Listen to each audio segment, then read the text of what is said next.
Good day, everyone. My name is Jewel, and it's time for J7409 weather, and I'll have some news headlines for you also coming up.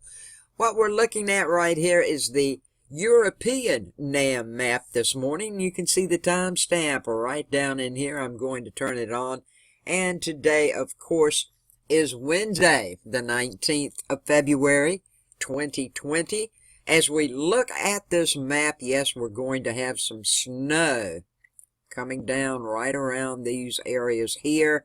As you can see, we've got rain that's going to be affecting these flooded areas. More rain coming this way, and snow for Colorado and Kansas. Looking like Colorado and Kansas may get anywhere from 3 to 5 inches of snow out of this as it pulls down into the panhandle and of Texas and over into New Mexico. Weather headlines this morning: these additional rains are likely to cross the flooded regions of the south during today and tomorrow. Once again, we do have a broad region of Arctic high pressure, and it's going to encompass much of the central and eastern U.S. over the next few days. It's also going to bring very cold temperatures. It's already started in parts of northern Minnesota, North Dakota, and it will pull on down. This morning, some of these areas are reading 30 below zero. Now, an accumulating snow threat from the central Rockies into the central plains today into tomorrow and across much of North Carolina, northern South Carolina, and southern Virginia. Now, this snow should happen late Thursday into early Friday. Something else I'd like to point out to everyone: you see the timestamp. This is wind gust. It's going to be windy, folks. It's going to be windy. Now, this is Thursday, tomorrow around 7 a.m. We'll go to tomorrow afternoon around 5. You can see as the system is moving, very high wind gust on the southern coast of North Carolina and northeastern coast of South Carolina down in here. You'll see what it's going to like. 47 mile per hour wind gust. This is gust. It's not sustained winds, but it's going to get windy.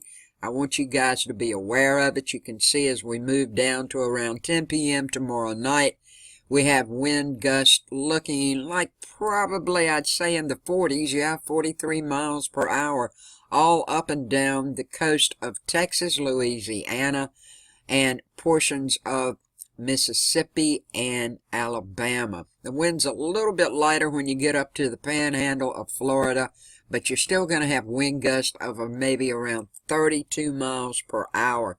So when it gets a little windy here, I want you to be aware of that so you know what's going on. You can see as it pushes on offshore, it's got much, much higher winds in it. As we look over here, 62 mile per hour wind gust. So just be aware of the wind, folks. It should remain, if you have wind gusts, in the upper 30s to lower 40s, anywhere from the Gulf Coast states around the coastline and maybe inland for portions of South Carolina and North Carolina. So just be aware of that. Now, as we take a look at the 12K near-surface reflectivity NAM map on the GFS model, courtesy of Tropical Tidbits, you guys can see this a little bit better and get a little bit better idea of what's going on. Yes, we're going to have all this rain where it's already flooded. That's a bad, bad situation. I feel bad for everybody in those areas. But we do not have any severe weather outbreaks that should happen today with severe thunderstorms, tornadoes, downdraft winds, or hail. So let's turn this map on right quick here. As the cold air is going to move down, folks, like I was telling you, very, very cold up here. Temperatures all up and down as this cold air surges down from Canada is going to drop. The temperatures are going to drop mostly during the day today, all day long, up and down these areas right in here. So be aware of that and be prepared. Now, of course, I've told you where it's raining, and the more rain's coming, where all these soils are saturated across portions of the south from the recent heavy rains. Well, more river flooding is very, very possible today. Now, while this precipitation coverage will intensify, that it is expected to decrease some today, this morning, across the south. But another round of precipitation, as you're going to see here if you watch a map, is expected to push eastward from the southern plains tonight and move across the south and southeast tomorrow. Additional moderate to heavy rains are possible across these areas, and that's just going to exacerbate the ongoing major historic river flooding across the portions of the south. We have a broad region of this Arctic high pressure, this cold air I'm talking about this morning, into the north central region of the nation for this morning. It should continue to spread east to southeastward today, and it's going to encompass much of the central to eastern U.S. Now, the high will keep temperatures below average midweek across much of the central to eastern U.S. except for central to south Florida, where above average temperatures are going to persist. However, this cold spell will be brief. It's not going to last a long time, with temperatures beginning to rebound above average levels by Friday. So what's going to happen? By Friday, it should start to get a little warmer in the northern plains into the upper Mississippi Valley, and this little warming trend is then expected to push eastward by the weekend across the Great Lakes and into the northeast. What's going to happen for the coastline right in here where we're going to get snow? It's going to come down. Like I said, our temperatures should fall all day today.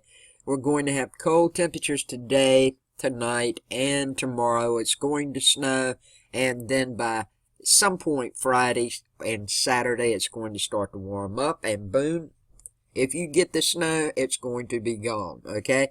I think probably from maybe Virginia, right in this area, down through the Piedmont of North Carolina and some of South Carolina right in here, as you can see as it goes by, anywhere from 1 to 3 inches. You may get 1, you may get 2, you may get a little more than 2, you may get 3. It's not going to be a big snow out storm, but of course we aren't used to it down here, so you might want to go ahead today while it's just rain, get yourself some extra milk and eggs and bread just to be on the safe side, okay?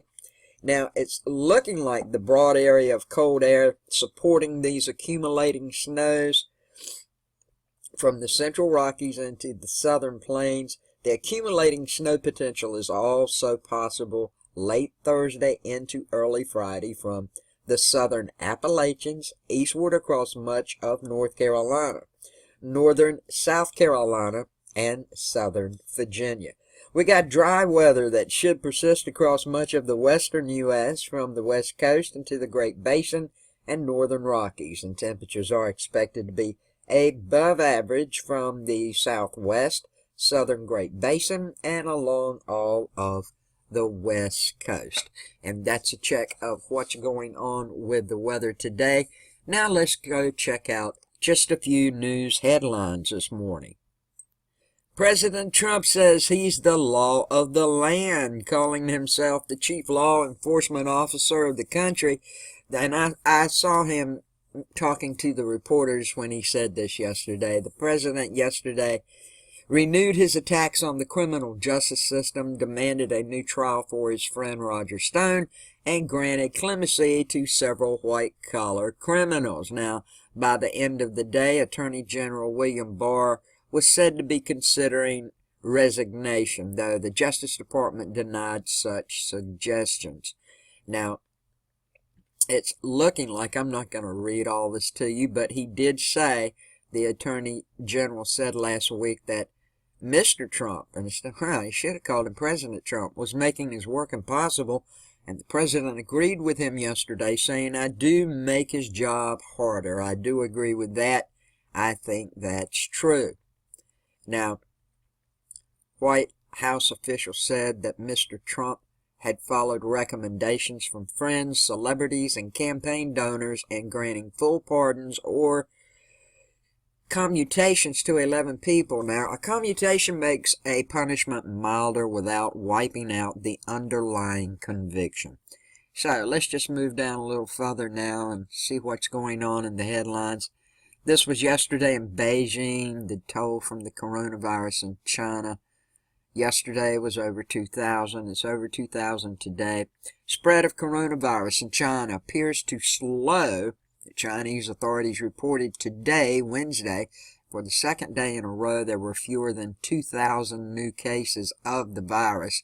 The number hadn't fallen below that threshold since January 30th. But public health officials have warned against excessive optimism.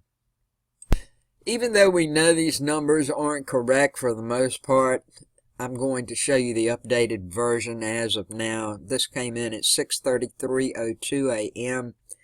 That's a scary looking number, huh, folks? 75,201 total confirmed patients with the coronavirus and 2,012 deaths with 14,954 that have recovered. So I just wanted to show you this map too. I'll bring you a little bit up to date on what's going on. U.S. showing 29 that have tested positive for the COVID-19 virus. You know, I read about this the other day, but this came out yesterday. There's another cruise ship that has had an infected patient in it. Westerdam passenger infected with coronavirus, what we know and what we don't know. Well, I'm going to go into this in a little further detail. You know, our focus has been on the Diamond Princess, and I just can't even fathom what it would be like to be stuck on a cruise ship and people getting very deathly ill sick. The Westerdam cruise ship was supposed to have been the lucky one after being stuck at sea for days when Japan, the Philippines, and Thailand turned it away over concerns it had passengers who could have been infected with the novel coronavirus Friday. Now, this was Friday. Now, the Southeast Asian nation of Cambodia finally allowed the Westerdam to dock. Now, passengers met with Cambodia Prime Minister Hun Sen, and as they left the ship, the cruise operator said no cases of the virus had been found on board. The situation contrasted sharply, though, with the ongoing crisis on the board of the Diamond Princess, which was found to have hundreds, as we know, of infected passengers while the quarantine off the coast of Yokohama in Japan. Now, President Trump even thanked Cambodia for allowing the cruise ship to dock due to the 650 Americans on board. Then came the bad news. This past Saturday, one of the passengers tested positive for the coronavirus during a stopover in Malaysia. The 83-year-old American woman had been on the first charter flight taking 143 Westerdam passengers to Malaysia, from where they could fly home. Now, questions are being raised over how the woman was infected and whether authorities will be retesting the other 2,257 passengers and crew, about half of who have already left the ship. So, you know, these people are walking around. I just want you to be aware of that. And it's more than one ship that has had this happen now. And as of today, coronavirus passengers, more people are leaving the Diamond Princess amid the criticism of Japan. So some more people are coming off. Just wanted to make everyone aware of this. I hope everyone who has been stuck on this ship that comes off, I hope you are testing negative. And I hope your loved ones are testing negative. It's just a mess, people. We need to pray for all these people in the flooded areas all around the world, having all this bad weather. Pray for everyone, this coronavirus, you know what I'm saying, the ones who positive, negative, whatever, the ones who have it that don't even know they have it and is spreading it around. We need to pray about everything, people. So, with all that said and done, that's what's happening this morning. That's a check of your weather for today. Have a good day, a safe day, a blessed day. I love you all so much, and I thank you for everything you do for me. Jersey Dolphins, thank you so much for that book you sent me and that gift. I love you to death. This is going to be great because all I can do is sit around and I can read. Thank you so much. I love all of you guys. Peace, love, and kindness to each of you. Stay safe.